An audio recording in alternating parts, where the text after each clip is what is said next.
Welcome to another trip down the Bourbon Road with your hosts, Jim and Mike. So grab a glass of your favorite bourbon and kick back.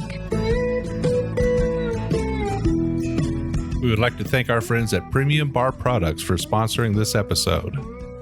If you're ready to step up your game at your home bar, check out PremiumBarProducts.com to choose from their wide selection of glassware, all of which can be custom engraved with your personal message or logo.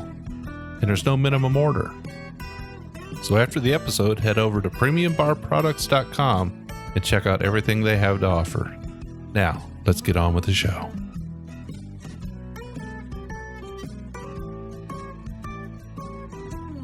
Hey, this is Big Chief from the Bourbon Road, and I'm definitely on the road today. I came to Virginia to see my in-laws without Jim, and I just had to drive west to the Appalachian Mountains, just in the foothills, and there's this guy out here. You know, he might not be wearing a shirt sometimes. He's a military veteran. He's a volunteer firefighter, but what most people know him for is the Discovery Channel's Moonshine and his moonshine. We got Mr. Tim Smith, the legendary moonshiner, on with us. Tim, welcome to the Bourbon Road. Yes, sir. How you doing, Mike? Yeah, I'm living. Yeah. Well, this is living out here, right? Yeah, this is country. It's about as country as you can get, you know. So welcome to the big town of Climax. Yeah, it's humongous out here. Yeah. You didn't see any stoplights, did you?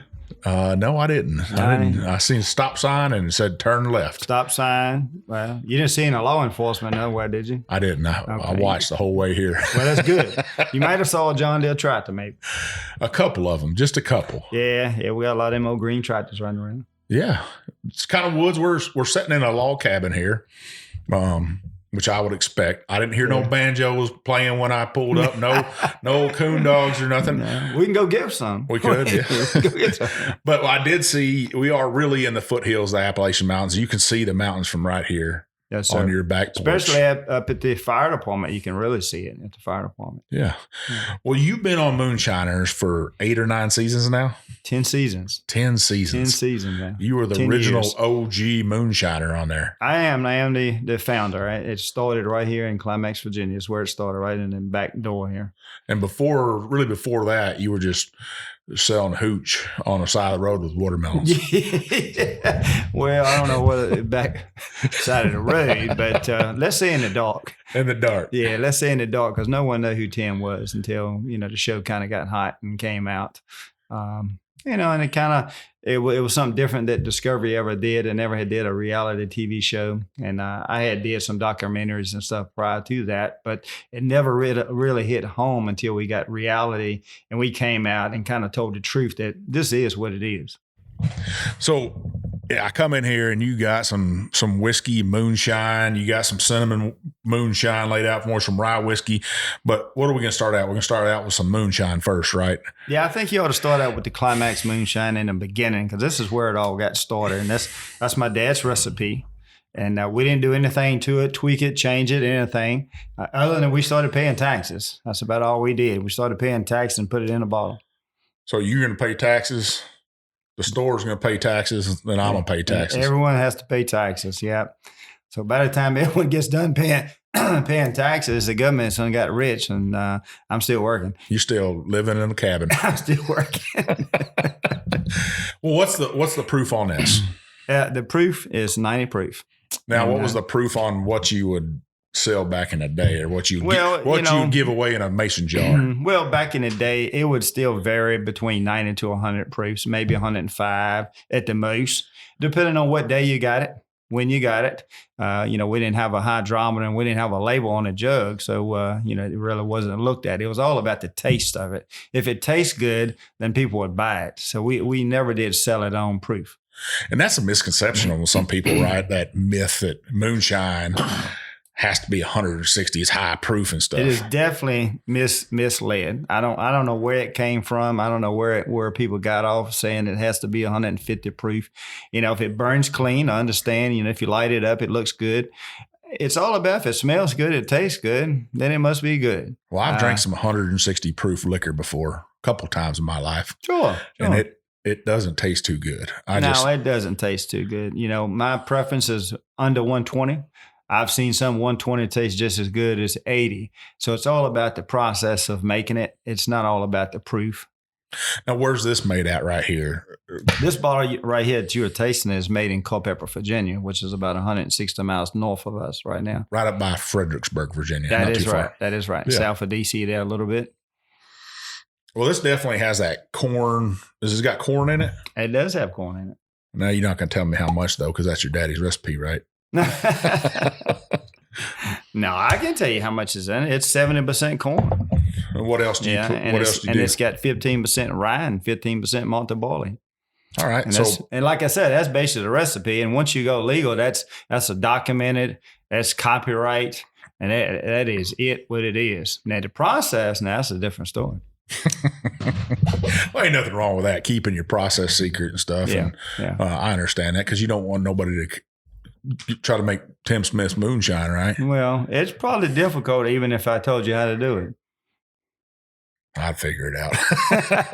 Well, I just have to get out in the woods and do it. I've had a lot of people do it. Well, we're looking at probably about 40 to 50 years of practice going into that bottle now. So you better step up your game. I probably really couldn't do it. Just joshing you, because here's the deal: is I don't get paid to make moonshine or whiskey. I get paid to drink it, and taste it, and that's my tongue is my. That's it. That's my craft right there. And I guess my lips for jacking my jaw a little bit, Well, you do what you do best, right? Well, that's what they say, and I guess I'm a master of that. My shirt says it. Yeah. Right. The bourbon bullshitter. We're not experts at it, but I'll tell you this. I can smell that corn sweetness on it. That white dog, as most people would call it. That's really moonshine. It's white dog, white lightning, whatever you want to call it. Right. I can't smell that rye too much in this. Well, it's 15%. You got 70% corn is overpowering it. That's about all I get from this. A little bit of candied apple, maybe, but not a whole lot. Yeah. Well, you'll probably get it on the back end on the taste. Well, I say cheers to you.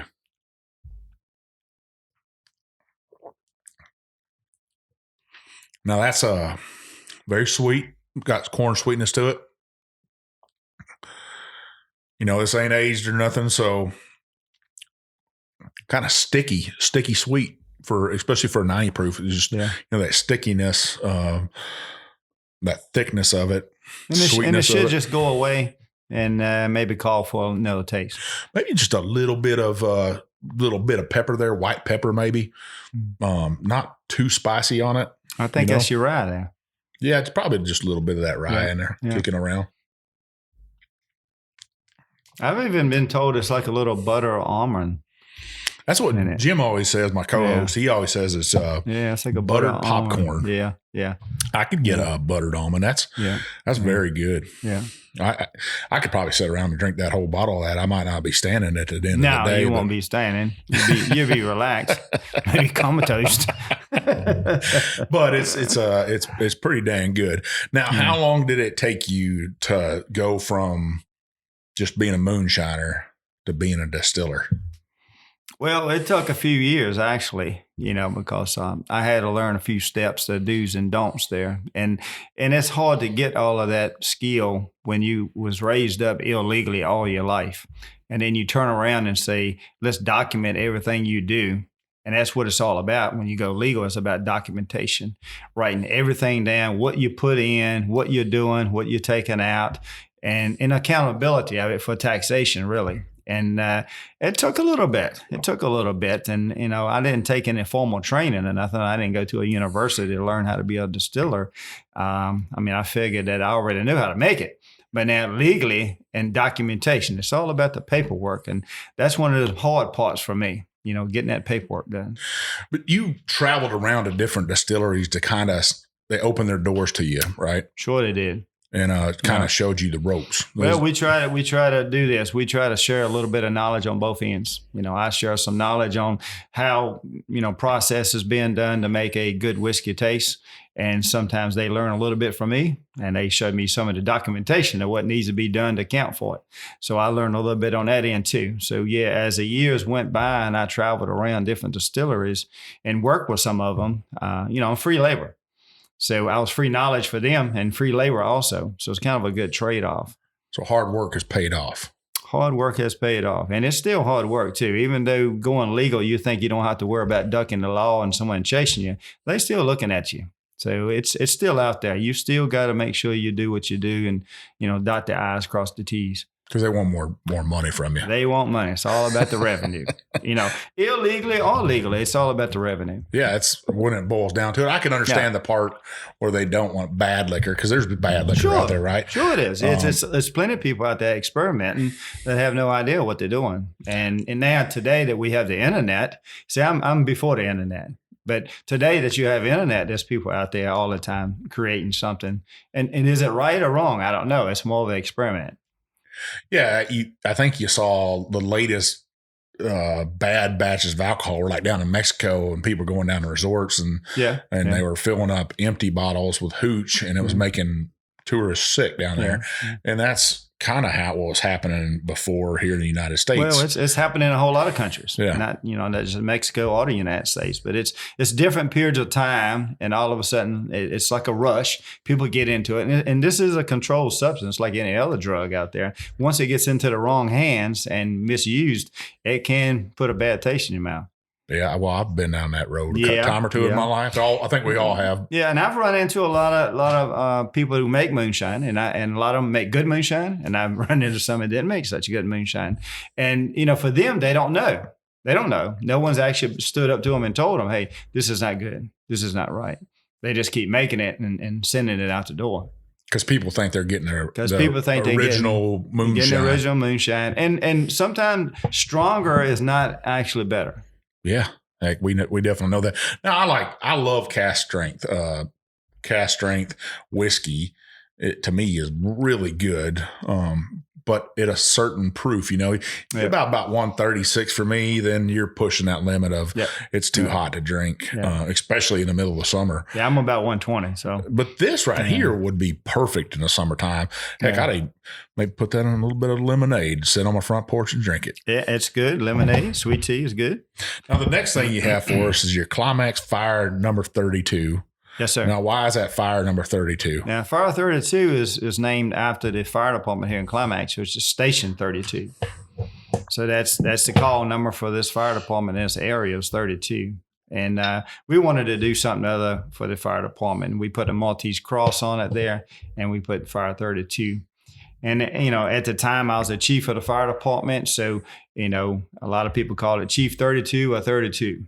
So it all has some representation there. If you look inside the bottle, you'll see my picture. If you turn that label around, you'll see my picture in there with my fire gear and chief helmet on. And all of these bottles, you'll see me inside. So the first bottle, me illegally with my dad in the woods. Without a shirt on. Without a shirt on. Well, it gets hot when you're distilling. It just gets hot in the summertime. It gets hot in the summertime. I've been known to wear a pair of overalls just once in a while. You don't even have to wear no breeches underneath them. Well, it's a one-piece suit. Yeah. It's kind of like when you was a kid, you grew up, you had your onesie on. So I'm still into onesies. Well, you go up to Canada, they call it a Canadian tuxedo. They'll have Carhartt overalls on. Mm-hmm. They're insulated and they'll have a jacket on, but they might be buck naked up underneath there. Well, most of us are. Now, that's going to have a big red chewing gum type flavor profile. That is just a little touch that we've added to it. A lot of the firefighters came to me and we did a little survey. What is the most popular drink that you drink? And they talked about that cinnamon flavor alcohol. And I says, well, we don't want to change anything. We're going to keep it clear, just like it is original moonshine. And we just dropped some sticks of chewing gum in it. And we've came up with that taste profile. Well, you hit it now on the head with big red chewing gum. A lot of people don't even know what that is anymore. They talk about like the Fireball flavor, sometimes the candies, but it looks like the chewing gum and that cinnamon combination was a little tweak that no one else did. I'd say if you remember those cinnamon toothpicks back in the day. Yeah. That's what I get off that right there. Yeah. It's very good if you wanted to sit around and sip something sweet after dinner. Yeah. This would be it right here. Sit around a campfire. This would be perfect. Well, it fits right in, right? This tends to go towards the ladies. It is 80 proof. It's a little bit lighter. Not too sweet now, not too light. 80 proof is still up there. But that taste profile kind of drowns out the moonshine. So you don't really taste the moonshine. Well, that's all Jim Beam is 80 proof. So this would fit right with it, right? That's it. You don't have to have hot whiskey to like we've been talking about it. You don't have to have hot whiskey to enjoy it and stuff. It sometimes it makes it unenjoyable. Yeah. So when you came to this, you probably the biggest celebrity. I was looking for a sign that said "Home of Tim Smith" driving the Climax. Not yet. I didn't see that, but I did. We're driving in, and I did see. Well, I tell you, if you Google Climax at Wikipedia, it does say "Home of Tim Smith" on the Wikipedia on the internet. But I did have to look up how to get here, and I told you which way I came. I came the northern route. Through Richmond and kind of the interstate, but then once you get off past Richmond, we're a long ways from the interstate. Yeah, ooh, there ain't no interstate here. No. But I've taken 58 across Virginia to cut all the way across. Yeah, to go down through Knoxville, Tennessee, and stuff. And I should have came that way through South Boston, which is they got a bologna sandwich there that's pretty dang good. I should have went through there. Mayonnaise and tomato. That's what I'm going to do right there. Stop and get me a bologna sandwich. Yeah, you should go that way. Don't go up north. Just stay down that close to the North Carolina line. Yeah. Well, it's if talking about they talk about flyover states, and I really don't like the eastern part of Virginia, but this part of Virginia, when I'm driving over here, it reminded me what I miss about Virginia is the mountains. Yeah, you're getting close to the trees. The people out here, and you see logging trucks. You see real people out here that are hardworking. I'm not saying people in the cities aren't real people, but it is different. I pulled into a gas station, got a drink, and the little girl said, "Yes, sir," and I knew. I was like, "Well, this is my people out here." That's right. You probably had to go inside and pay for it too. I did. Yeah. They don't have their little credit card machine. Well, that was good. I'd like to get back to kind of my roots, and I'm from Virginia, but I spent 10 years here in the service. And it was just nice. We'd come up to the mountains and come up to this area so much that I really love it out here. And I'm glad that you're getting showcased as a Virginia product. You can walk into any ABC liquor store here in Virginia because they have it. They got it controlled here, right? Yep. It's all control. and I thought about that on the drive over here. I was like, I kind of like that because in Kentucky and some states, guys will go in there and buy all the good stuff up. Right. And then there's nothing left for the guy just that's it. Uncontrolled or the out of control state, whichever way you want to call it. Out of control, because some of them stores are charging 4, 5, 6. Yeah, the price can go up and down depending on the location, geographics, But here in Virginia, the price is what it is. It is what it is. We ship to Richmond, Virginia, and the state controls it. They actually have the state employee has to hand it to you, and you buy and you walk out the store. So it is a little bit different in Virginia and North Carolina. Both are control states. Now, if you go Georgia or say Kentucky, totally different. You got private enterprise there, and you got distributors that's distributing the product, and wholesalers, and I guess you got liquor barns and stuff like that. So how long has your family been making Shine? Well, as far as I can know, we over 100 years, easy. I've been in it for 45 years myself, and my dad was in it about 70 years himself before he had died, and then it went on to I'm going to say at least 130 years, and it may even be longer than that. But I have not researched it back because my roots kind of zigzag around. Instead of a straight line tree, it kind of went out on a limb and fell off, and then went somewhere else.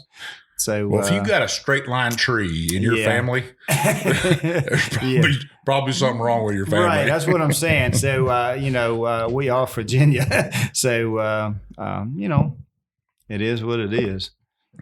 Well, I'm going to drink one more on this half right here before we take a break, listeners. And it's his first really Southern Reserve whiskey. That was your wood fired, right? Yes, sir. Wood fire came in, and you're getting ready to taste the signature series there. Now, this is 90 proof. Now, can you tell me the mash bill on this? Well, the mash bill on this is going to be same as the Moonshine. The difference is, again, the process. It's all about the process of how did we make it brown like that. And you're going to have a hint of white oak and also a hint of maple in that. So there's a combination of two woods. So you're going to have five 5 different taste profiles coming at you there because you still got corn, boiling wheat in there. Now this says corn, boiling rye. Excuse me. It says aged 24 hours. Yeah, and it's the Moonshiner's way. We do it overnight, fast as we can. Fast as you can. Got to get it out the door. Get it in there. There's no use having dust sitting on the bottle. Get it in the 34 Ford and get it down the road. Get your money in your hand. Talking about it don't mean anything. Now, what's your family now think about everything? The show and you going legal. And well, I still get that look sometimes when I go home. What are you doing there and why are you doing it? I still get that look. So it's still a question mark out there. And I got a T-shirt for that too. Would you consider this the Bible Belt right here? It is, yeah. And I think it has a lot to do with the rules and regulations of producing and selling alcohol. You cannot have a still in this state. You cannot make alcohol in this state. And you cannot sell alcohol in this state. The state can sell it. You can't. So there's still a lot of laws that we're still working on since 1933, actually. The Commonwealth of Virginia. Commonwealth of Virginia. Yeah, they don't look at it that way. It's changed a little bit. Say in the last 10 years, I've been in this legally in 10 years. You now can say moonshine publicly. It used to be a bad word. I never thought it was a bad word. I always thought it was a good word. Well, you're from the Kentucky state. Well, Texas. Texans, they think a little bit different. They got dry counties there like everywhere else.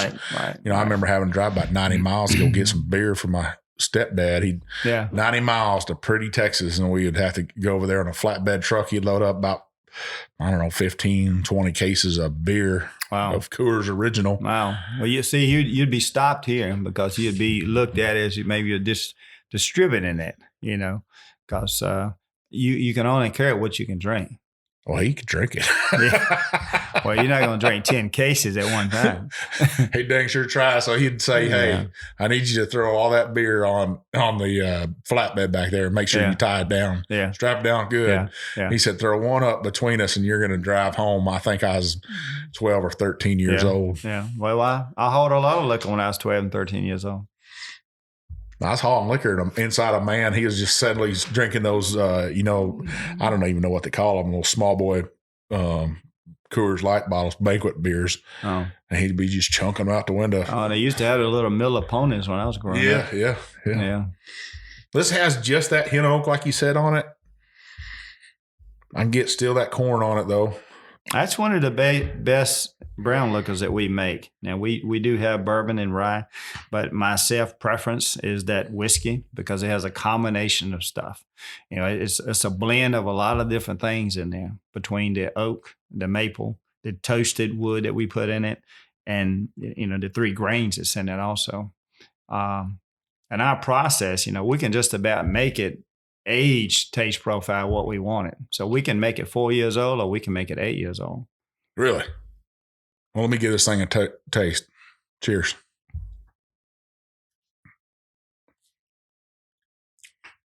Real oily. I get the oak from it. I'm surprised I get that much oak out of it. You would think this is in Kentucky to be a 3 to 4 year old looking whiskey, maybe 5 year old. Darker, definitely Jim Beam or something like that. Well, like I say, the difference in the toast of the wood can change the color, and then the process, the time factor that we use our process, we can change that taste profile. Tremendous. I mean, we can make it 3-year-old or we can make it 6-year-old. Just push a button. Just running it out the door. Just push a button. Again, it's my heritage. It's the way I was brought up. When you made the moonshine, you want to get rid of it as fast as possible because you're sitting on money, and you're also sitting on time. And time you can't get back. You can pull your time if you get caught, but you can't make up for that time. So we was always hurry up, make it, sell it, distribute it, get rid of it. And we're doing the same thing with our whiskey. We want to make it. We want to sell. We want you to taste it. Sure. Is there a time of a season for moonshiners up here right now? Is now the springtime is when they start breaking out stuff and there's tree coverage and Well, yes and no.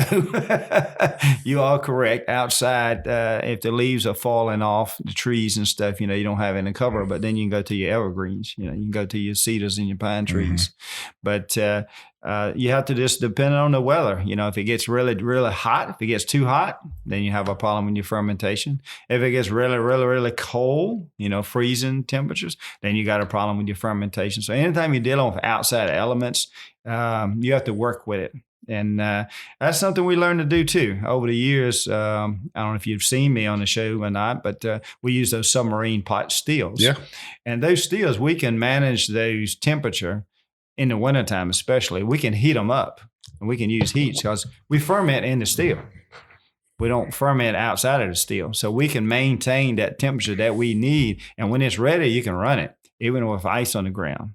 And a lot of the other type moonshine stills, you can't do that. So was that big learning curve from going to what's the submarine pot stills? How big are those? 800 gallons. 800 gallons. And what's the largest you're at right now? 4,000. 4,000. There's got to be somewhat of a learning curve there. Well, it's just bigger. A lot of piping. More propane gas. More propane gas. Bigger pipe. A bigger propane bill. Yeah, bigger bill. Bigger truck comes and unloads it. Corn. More corn. Yeah, and more water. And you're buying everything. You don't have to look around your shoulder. Nah, everything's legally bought. And, you're paying taxes again. You're paying tax on stuff that you buy. Yeah. Now, when you did moonshine, though, where do you go to buy? Because I saw you before, you'd buying sugar and you're buying corn. Well, most all that stuff is run through a middleman somewhere because you don't want a direct lead back to the steel site or the owner of that steel operation. So there's always a stop shop store somewhere, farmer's market, or even a farmer. You don't want to get it into the system. Sure. And that's the thing. If you're buying grains and stuff, you buy it directly from the farmer, and you don't go to a commercial outlet somewhere. You saving money. Also, you're making money back into your community too. The farmer's got to sell it somewhere. That's the God's honest truth right there. I bet you money that if they can make more money with a shiner than they would with taking it to market. Well, one thing about when you're working with a shiner, it's guaranteed. You're guaranteed you're going to get your money. Normally, in my days of growing up, it was always paid ahead of time. So you always paid for the alcohol that was sold, and you always paid for your grain that you're buying. So it's always pay ahead. You pay ahead because if you got caught, you lose everything. Mm-hmm. So you don't want to be caught. And if you get caught, you don't want to owe anybody because you may have to call on them to get you out. Well, that's definitely true. So, that's, I'm just being honest with you. That's the way it works because if you get caught and you owe someone $5,000 and you're in jail, how are you going to pay them back? Now you need $5,000 to get out of jail. Now you're $10,000. So it's best to pay ahead. So, growing up, that was the rule. You always paid ahead. You pay everything ahead. Everything's paid for. That to me, that seems like we should stayed with that right there. Pay ahead for everything. No credit or anything like that. I was in, I don't know if they have Rule Kings here in Virginia. We got one here, yeah. But we got a Rule King in our way, but we got one. Yeah. We got one right down the road, and I was in there last spring, and they had pallets of sugar. Yeah. 50-pound bags of it. There you go. And this little boy, he's loading that sugar up, and that's all I could think about as I was like, man, I bet he's running some shine somewhere. Hey, maybe, or someone else is. And maybe not him. He may be just picking it up. Maybe he's making $1 bag. I don't know. He turned around and looked at see who I was, though. He's like, you're that big chief guy, aren't you? And I was like, yeah. He just smiled real big. Well, I'm still wondering myself. We just met a few minutes ago. Yeah, you wouldn't bring me right here. You maybe meet you at the fire department. I was like, well, it's a neutral location. Might be he's thinking I'm a cop or something, but I definitely know. You probably are. No, heck no. Heck no. Well, we're not going to say anything to incriminate ourselves anyway. Nah, heck no, we're not. Well, listeners, hang with us. We'll be right back. When we come back, we're going to drink some of their Southern Reserve rye whiskey, and then we're going to drink some of their bourbon to finish the show. We'll be right back. Well, you can't drink whiskey without glassware, and Mike and I are extremely pleased to have a sponsor like Premium Bar Products. Premium Bar Products offers direct-to-consumer the finest whiskey glasses, cocktail glasses, and bar tools with your own personal engraving. I mean, you can write anything you want on these glasses, anything from a company logo to a personal statement, and there are no minimum orders. Their direct consumer platform offers you the opportunity to purchase small quantities of your favorite glass shapes that enhance the pleasure of enjoyment and drinking a whiskey and make it all very positive. They offer the absolute finest trending and handmade glasses, as well as a comprehensive range of styles, and all of their items have been designed with purpose, practicality, and longevity in mind. So if you're a bourbon or whiskey group and you need custom logos, you need to reach out to Premium Bar Products. If you're an individual, you just want a few for your bar, to impress your friends, to give out as gifts, you need to call Premium Bar Products. They need to be your one and only source for custom glassware. I can tell you right now, the Bourbon Road, that's who we use. Janie and Carson and the team there at Premium Bar Products will take care of you. They'll treat you like family, and they'll take care of you with every order. All right, listeners, we're back, and we are with Mr. Tim Smith, and we're drinking through his Climax Moonshine, and then Tim Smith's Southern Reserve Rye Whiskey and his Southern Reserve Bourbon. So, Tim, you were probably on a road constantly for your brand and for the TV show, right? Always, because, you got different shoots that you got to do for the show. The show is not always in one spot sometimes. Maybe when you're looking at the show, it may look like it's in the same spot, but no, it's almost like we're illegally making a show because we're moving around a whole lot of times. And it is what it is. It's not that we're trying to get away with something or break the law or nothing like that, and not trying to get caught or nothing.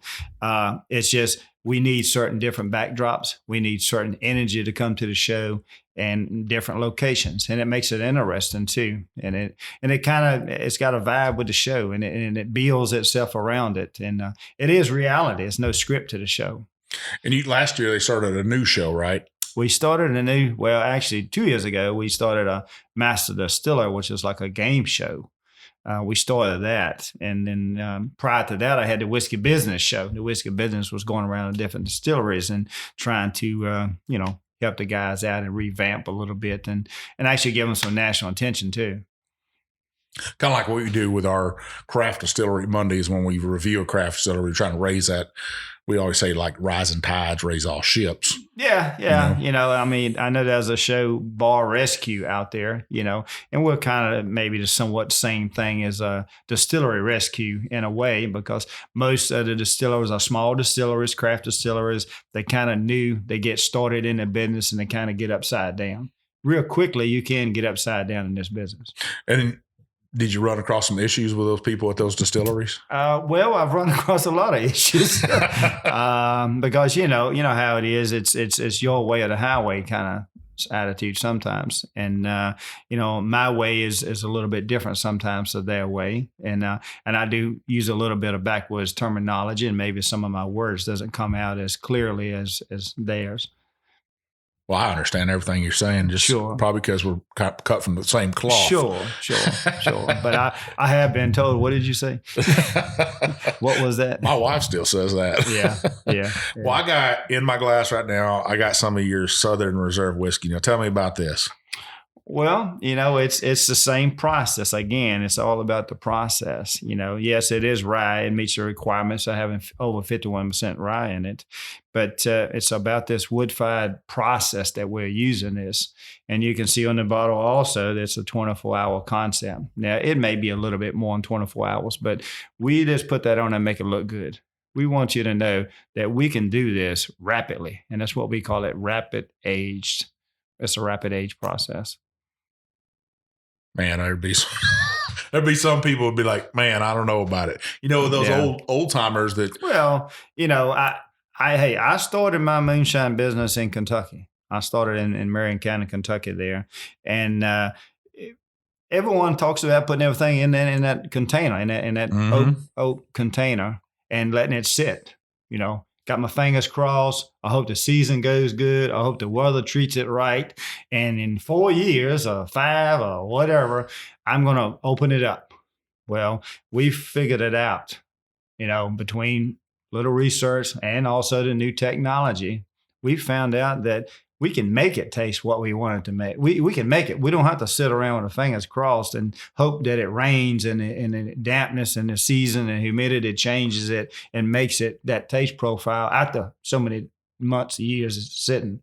So I think we got a pretty. You taste it. You tell me. I think we've pretty much figured it out. I've wondered how people do that, and I try to wrap my head around it. Whether you're using pressure to kind of squeeze the alcohol through the wood and it's still getting that wood flavor. Now, if you didn't tell me the process on that, I'd say this right here is a 3 to 4 year old rye whiskey. Well, again, it's all based off of the way I was brought up. You make something good, you make it taste good, then it will sell good. That it's kind of like that magazine with the pretty woman on the outside. Mm-hmm. Yeah, it grabs and it sells. But what's inside of it? Yeah, that's true. What's inside of it? So it's all about what's inside this bottle right here. And once you taste that, I think you agree that it is good and it's sellable, and you're going to tell someone else. What's the mash bill on this? It's 95% rye. So more of a Maryland rye, right? Yeah. Not a Kentucky rye. And we got multi-ball in it. Okay. All the products have multi-barley, small amount. Now, this does have that sweet, sticky rye smell to it. It's got a little bite to it. Floral. Maybe just a little bit of licorice to it, but heck, let's give it a taste.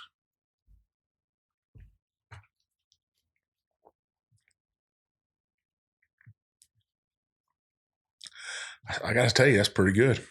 I've drank a lot of rye whiskey in my life. And if you didn't see the label on it, you wouldn't even know that it was rapid age. Like I said, I would think that bottle right there was a 3 to 4 year old rye whiskey that's been aged nice and good and stuff. And ryes are a little bit different. They'll age a little faster. They're just a little bit different. Some people don't understand rye whiskey. Now, this would make a hell of a Manhattan or an old fashioned. Oh, yeah. Heck yeah. It's got not a whole lot of bite to it to me. Just that. Well, it is difficult to make rye smooth. Some white, just a little bit of maybe that white pepper again, just where it's not biting me or nothing. Yeah. It's not like a black pepper or a hot sauce or nothing like that. I think some of the techniques that we're using that's making a big difference is when you put whiskey in a barrel and it's a brand new oak charred barrel, you're letting it sit for 4 years, 5 years, whatever period of time. That wood is aging. And also the alcohol is aging and absorbing the wood and working in and out. We know the aging process. We're actually aging the wood and putting it into the alcohol. So now we're using aged wood into it.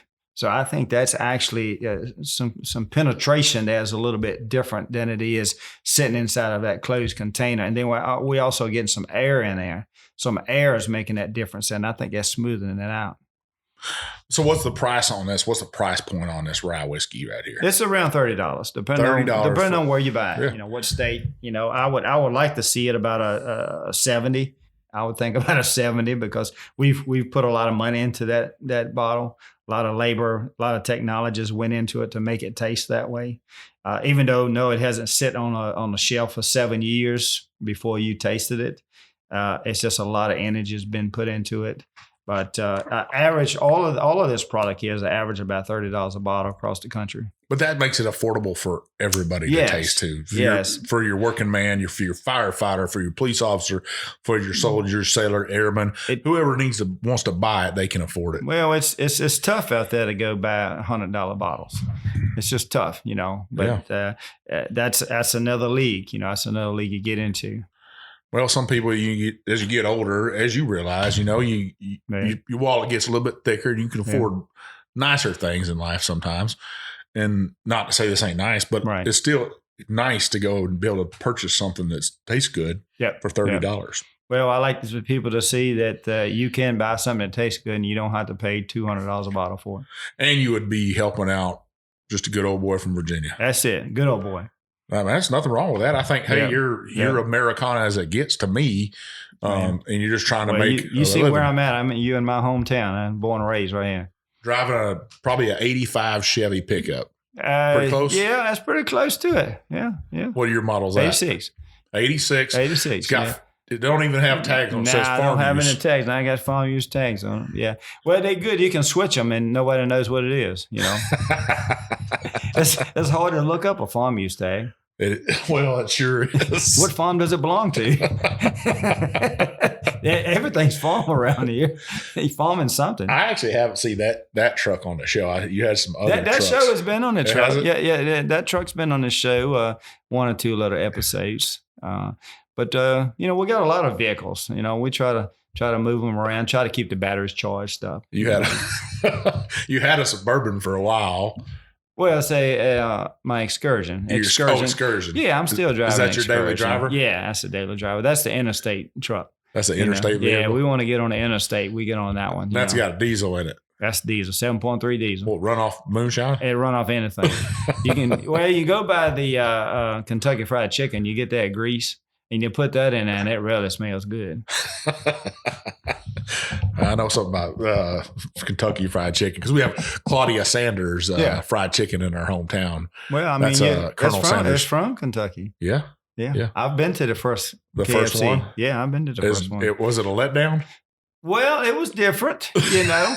I didn't know that there was like a little repair shop, you know, when it first started. You know, there was a little repair shop going on there where was working on cars and stuff. And that's what happened. You know, they would lay over and get to working on the cars because it may take a couple of days to fix the car back in the day. So they fed them this chicken and that became famous. Yeah. That recipe became famous. That man, he was broke in, became rich again all over. A couple times later in his life too. Yeah, I think he was 68 when he founded Kentucky I'm hoping Fried Chicken. when I get 68, I can get rich again. You know, I put all my money in this right here on the table, so I hope it comes back. Well, you're probably rich in life though, right? I'm doing great in life. Yeah, enjoying every minute of it. Well, Tim, I got to say this is some good rye whiskey. I'd buy a bottle of it for sure. Sure, I'll sell it to you. You sell it to me? Sure. I mean, you won't. I want to make sure you leave with a bottle anyway. Well, I'm going to sip on this. So what's the future of, Climax and Tim Smith's brand? What's that look like? Do you know? Well, I think it's still unlimited at the time. You know, we don't want to box ourselves in. And, again, I come from the backwoods. We always, if we need to expand, we just cut down some more trees. We just keep expanding out. And I think that's what we're doing now. You know, we're still researching different avenues and looking at different ways to market ourselves out there, even locally and nationally too. Well, I'm gonna pour the final one we got here is your Tim Smith Southern Reserve Bourbon.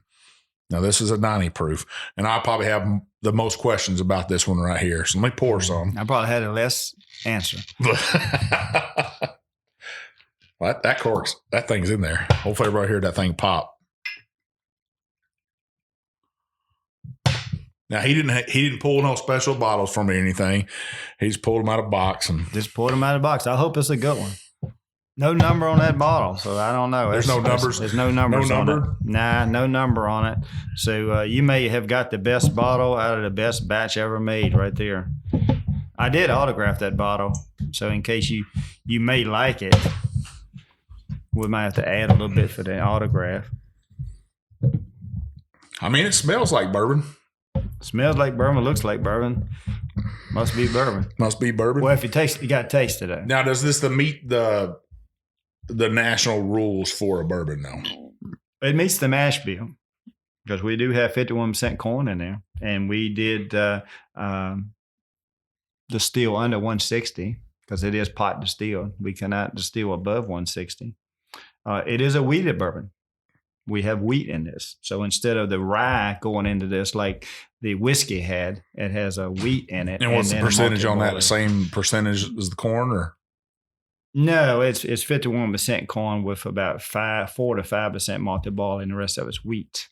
So, Really? so you're going to get a little dryness in there, I think. Now, listeners, I don't think Tim knows that I am the weeded king of Kentucky. Okay. I love some weeded bourbon like Well, no other man alive, I think.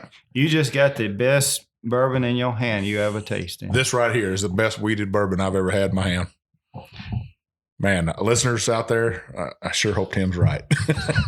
Let's give this a nose. Well, I've been blind tasted against the best.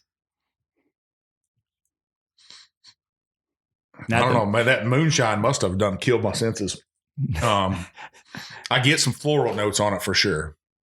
Being a wheat, almost like you ever walk down a backcountry road and smell honeysuckle. Oh yeah, that's what I get on. I can probably take you outside and show you one.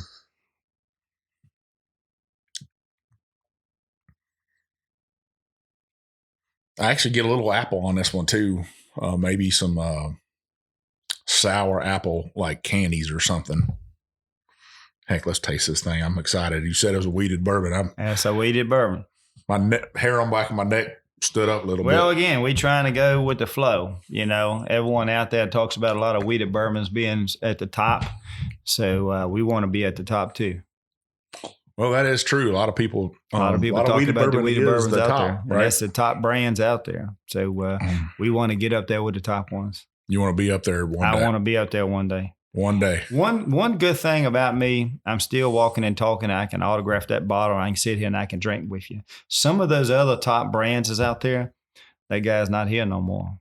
Well, we can only talk about him. Well, that's true. The godfather of weeded whiskey or weeded bourbon, William LaRue Weller. Yeah. He's the man that started it all. He's the guy that had that idea. So, we bake some bread and figure out what tastes better. Yeah. And he did it, and from his bourbon came Pappy Van Winkle, Old Fitzgerald, Rebel weeded bourbon. You name it. If it's a weeded bourbon, more than likely, even Maker's Mark, all those came from that right there, from that one man. Yeah. And then even from Maker's Mark, Dave Pickerel, the godfather of craft distilleries in America, a lot of craft distilleries, because of that one man, do weeded bourbon. Yeah. And I think that, you think back to that one man, and he's not here. You're right. He's not here anymore to autograph his bottle, but Tim Smith's here. I'm here, so taste that thing. Let's see what you're talking about here. It's very smooth. I still get a little bit of that, like a spiced candy apple. You ever had them sliced up before in a little jar?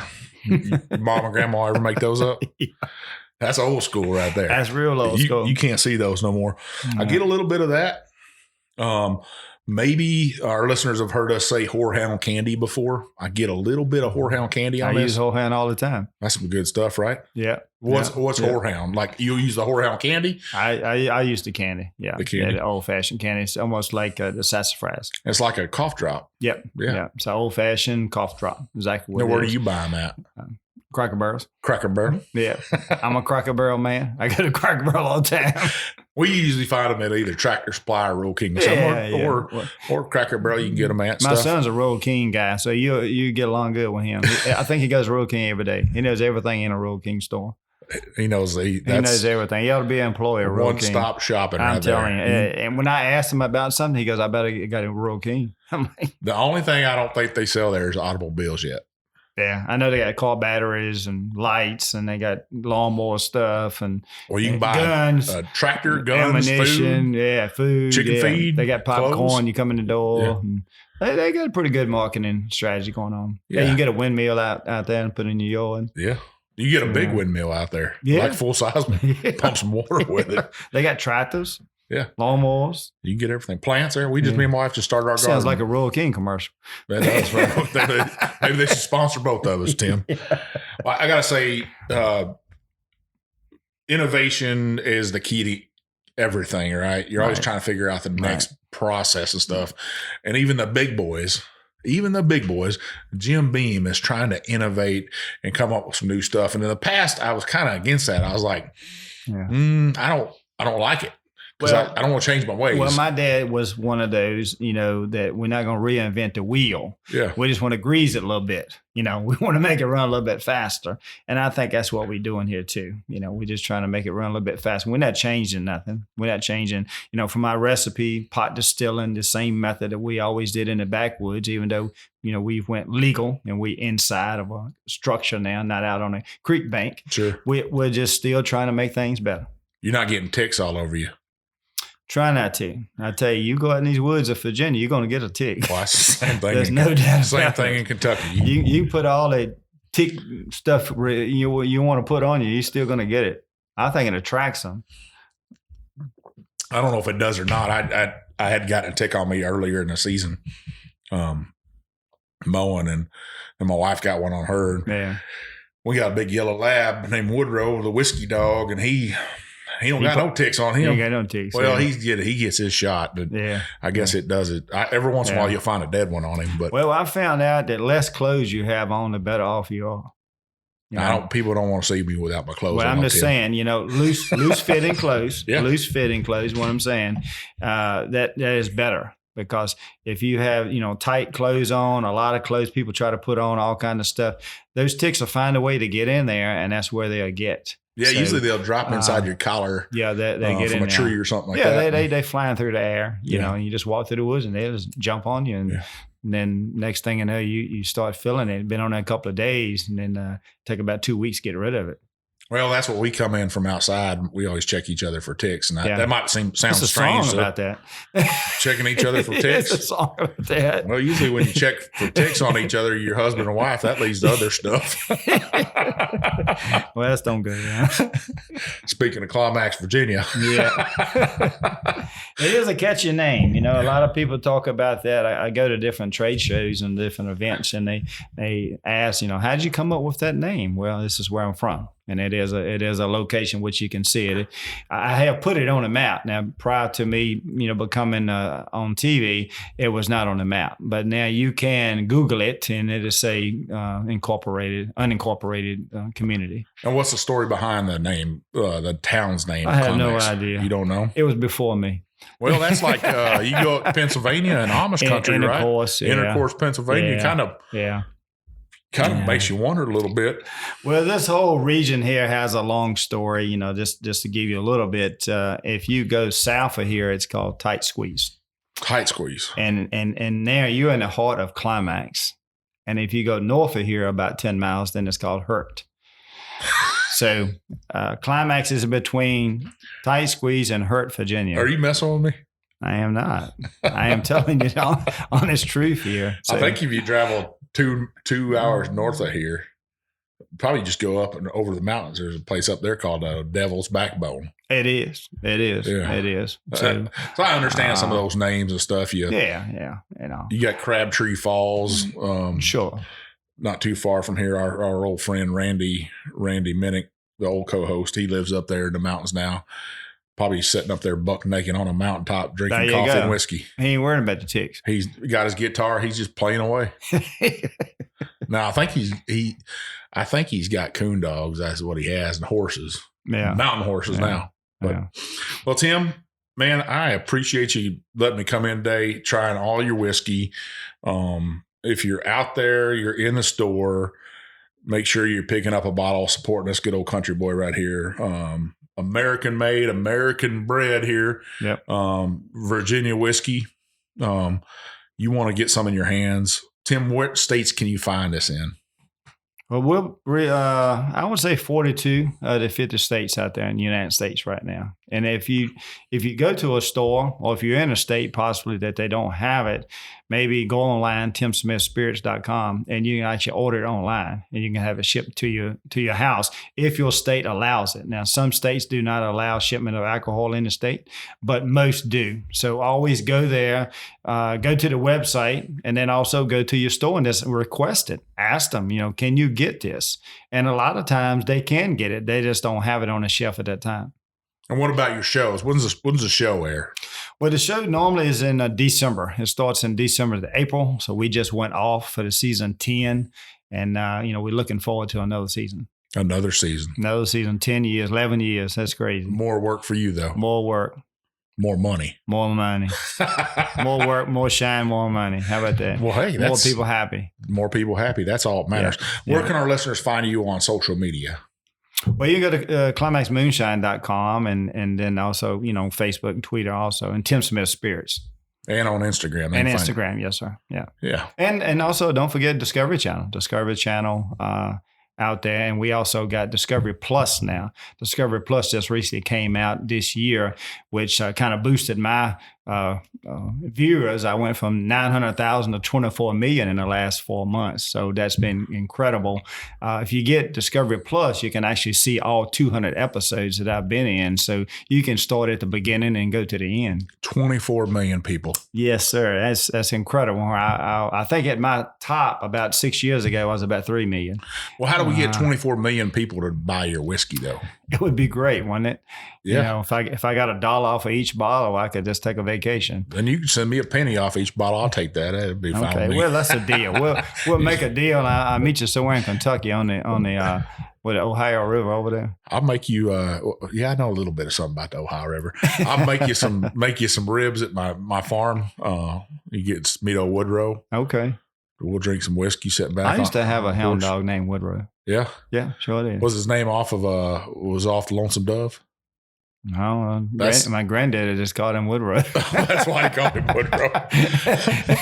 My dog's he's off of the place I got him was Lonesome Dove Kennels from the mini series, and his dad's name was Gus, and his mom's name was Clara, and now he's Woodrow. But now everybody knows him as Woodrow the Whiskey Dog because he loves to sit down when we're doing a whiskey episode and likes to listen. I guess he likes country music and likes me to talk about whiskey to him. So sounds good. Well, Tim, thank you once again for having us in.